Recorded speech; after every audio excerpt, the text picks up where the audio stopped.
কবি বজাই দি আছোঁ ঠিক আছে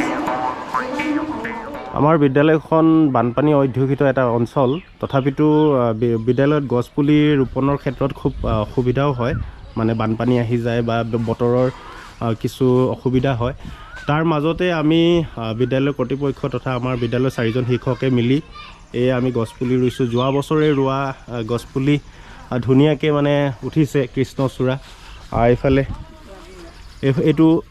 এইটো আম পুলি ধুনীয়াকৈ এয়া আমাৰ প্ৰধান শিক্ষক তো আমি এইবাৰ গছপুলি বিশেষকৈ বিদ্যালয়খনটো বানপানী অধ্যুষিত এটা অঞ্চল তথাপিতো আমি চেষ্টা কৰিছোঁ বিদ্যালয়খনক সুন্দৰ কৰাৰ ক্ষেত্ৰত এটা পৰিৱেশ সৃষ্টি কৰিবৰ কাৰণে আমি চেষ্টা কৰিছোঁ ধুনীয়াকৈ আমি ফুল ৰোপণ কৰিছোঁ আমাৰ এইফালে অংগনবাদী কৰ্মীও আছে লগতে আমি বিদ্যালয়খন শুৱনি কৰিবৰ কাৰণে ফুলনি বাগিচাৰ লগতে বিভিন্ন ধৰণৰ গছপুলি আমি ৰোপণ কৰিছোঁ আৰু পৰিৱেশ দিৱস হিচাপে আমি পৰিৱেশ দিৱস উপৰিও আমি প্ৰত্যেক দিনাখনেই গছপুলিৰ ক্ষেত্ৰত আমি আমাৰ বিদ্যালয়ে গুৰুত্ব প্ৰদান কৰি আহিছে পৰিৱেশ দিৱস বুলি আমি অনুষ্টুপীয়াকৈ হ'লেও আয়োজন কৰিছোঁ বিশেষকৈ পৰিৱেশ এটা অনুকূল পৰিৱেশ হৈ থকা নাই বহুত গৰম ছাত্ৰ ছাত্ৰীসকলৰ স্বাস্থ্যৰ প্ৰতি যতন ৰাখিবৰ কাৰণে আমি পৰিৱেশটো সংৰক্ষণ কৰিব লাগিব পৰিৱেশ সংৰক্ষণ কৰিব লাগিব লগতে আমি আজি ৰূপহীবাম অঞ্চলত এটা ডাঙৰ অনুষ্ঠান আয়োজন কৰিছে ছাত্ৰ ছাত্ৰীসকল তালৈ গৈছে আৰু বিভিন্ন প্ৰগ্ৰাম হ'ব বুলি শুনিবলৈ পাইছোঁ আৰু প্ৰগ্ৰেমৰ লগতে আপোনালোককো দেখুৱাম বুলি ভাবিছোঁ আৰু এইজোপা হ'ল মই 6 মাহমানৰ আগতে মই ৰোৱা এজোপা গছপুলি আৰু খুব ধুনীয়াকৈ ডাঙৰ হৈছে পৰিৱেশ সংৰক্ষণৰ কাৰণে আমি সদায় চেষ্টা কৰি আহিছোঁ পৰিৱেশটো নহ'লে পৰিৱেশৰ অনুকূল পৰিৱেশ নহ'লে সঁচাকৈ আমাৰ জীৱন জীয়াই থকাৰ হৈ নপৰে জীৱনটো আমি জীয়াই থাকিব নোৱাৰিম এয়া আমাৰ গছপুলি ধুনীয়াকৈ উঠিছে পৰিৱেশ অনুকূল অভ্যাসৰ গুৰুত্ব সম্পৰ্কে উৎসাহিত কৰিম আৰু আজি সকলোৱে জানে বিশ্ব পৰিৱেশ দিৱস পৰিৱেশটো অনুকূল কৰি ৰাখিবলৈ হ'লে সঁচাকৈ আমি পৰিৱেশটো আমি সুন্দৰ কৰি ৰাখিব লাগিব আৰু ৰূপহীবাম অঞ্চলৰ এটা সুন্দৰ পদক্ষেপ লৈছে ৰূপহীবাম যুৱ সংঘ এয়া বেনাৰ আছে এইফালে আৰু এইফালে ছাত্ৰ ছাত্ৰীসকল বহি আছে বৃহত্তৰ ৰূপহীবাম অঞ্চলৰ বহুখিনি বিদ্যালয়ৰ ছাত্ৰ ছাত্ৰী আহিছে লগতে ৰূপহীবাম অঞ্চলৰ যুৱ সংঘ আছে তেওঁলোকে এই অনুষ্ঠানটি আয়োজন কৰিছে এতিয়া অপেন কুইজ হৈ আছে সকলোৱে সুধি আছে অপেন কুইজ আৰু এইফালে বিচাৰক মণ্ডলী আছে বহি আছে আৰু লগতে এই গোটেই সুন্দৰ অনুষ্ঠানটোৰ আঁতধৰোঁতা বিশেষকৈ ৰূপহীবাম যুৱ সংঘৰ সভাপতি আছে তেখেতে সুন্দৰভাৱে সমাজসেৱক মানে আমাৰ ৰূপহীবাম অঞ্চলৰ বিভিন্ন সমাজৰ ভাল কামবোৰ কৰি থাকে আৰু দাদাক লগ পাই সঁচাকৈ ময়ো সুখী হৈছোঁ আৰু আহকচোন আমি দুটামান কথা দাদাৰ পৰা জানো আজিৰ উদ্দেশ্যটো নেকি পোনপ্ৰথমে মানে বিশ্ববাসীলৈ বিশ্ব পৰিৱেশ দিৱসৰ আন্তৰিক অভিনন্দন আৰু কৃতজ্ঞতা জনাইছোঁ যিহেতু আপোনালোকে জানে এক অংকিতময় পৰিৱেশ হৈছে যিহেতু মানে গছৰ অবিহনে মানুহ জীয়াই থকাটো জটিল সেইটোকে আমি আজি বিগত বৰ্ষৰ পৰা আমি আৰম্ভ কৰিছোঁ এই সজাগতা বৃক্ষৰোপণ আমাৰ বিশেষ প্ৰয়োজন আছে অকল বৃক্ষৰোপণ আমি বিশ্ব পৰিৱেশ দিৱসৰ লগত সংগতি ৰাখিয়ে যে বৃক্ষৰোপণ কৰিব লাগিব এনেকুৱা কোনো কথা নাই আমি সন্তানক প্ৰতিটো মুহূৰ্তত আমি শিকাব লাগিব ঘৰত গছপুলি ৰোৱা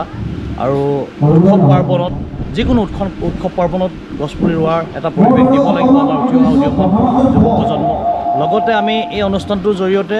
আমাৰ এই অঞ্চলৰ আমাৰ বিভিন্ন মহানিপুৰ গাঁও পঞ্চায়তৰ অন্তৰ্গত বিভিন্ন বিদ্যালয়সমূহৰ পৰা ছাত্ৰ ছাত্ৰীসকলক একগোট কৰিছোঁ একগোট কৰি আমি এই ছাত্ৰ ছাত্ৰীসকলৰ যি সুপ্ত প্ৰতিভাসমূহ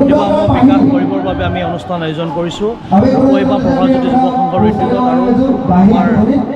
ৰূপহীবাম মজলীয়া বিদ্যালয়ৰ সহযোগত আৰু স্থানীয় ৰূপহীবামবাসী ৰাইজৰ সহযোগত আমি চিত্ৰাংকন প্ৰতিযোগিতা ৰচনা প্ৰতিযোগিতা আৰু মুকলি কুইজ প্ৰতিযোগিতা আমি এই মঞ্চতে উপস্থাপন কৰিছোঁ ছাত্ৰ ছাত্ৰীসকলৰ প্ৰতিভা বিকাশৰ হেতুকে আৰু জ্ঞানৰ বিকাশৰ হেতুকে আৰু আমি আমাৰ এই যিসকল এই অঞ্চলৰ হাইস্কুল শিক্ষান্ত পৰীক্ষাত যিসকল ছাত্ৰ ছাত্ৰীয়ে আমাৰ অঞ্চললৈ সুনাম কঢ়িয়াই আনিলে সকলোটি আমাৰ ছাত্ৰ ছাত্ৰীক আমি এক বিশেষ সম্বৰ্ধনা অনুষ্ঠান আয়োজন কৰিছোঁ আৰু আমি এই মঞ্চখনৰ জৰিয়তে আপোনালোকৰ মাধ্যমৰ জৰিয়তে এই ছাত্ৰ ছাত্ৰীসকল যাতে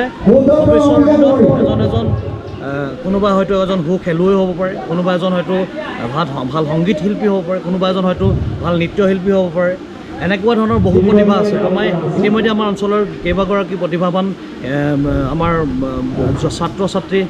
বিভিন্ন ৰাষ্ট্ৰীয় পৰ্যায়ত হওক, জিলা পৰ্যায়ত হওক আমাৰ সুনাম কঢ়িয়াই আনিবলৈ সক্ষম হৈছে। আমাৰ এটা ধুনীয়া এটা মানে পদক্ষেপ লৈছে,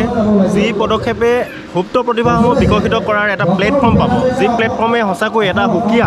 এই ছাত্ৰ ছাত্ৰীসকল বহি আছে বিভিন্ন দিশত তেওঁলোক পাৰ্গত, আৰু তেওঁলোকক এখন মানে মঞ্চ লাগে, আৰু এই মঞ্চই আমাৰ দাদাহঁতে দিছে। খুব সুন্দৰ, ভাল লাগিলে, সকলোকে শুভেচ্ছা দিলোঁ। Thank you.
ছাত্ৰ ছাত্ৰীখিনি এতিয়া নৃত্য পৰিৱেশন কৰিব।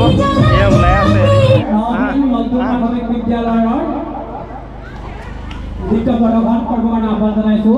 ৰেডি ঘৰত।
सवेरे सवेरे यारों से मिलने घर से दूर चले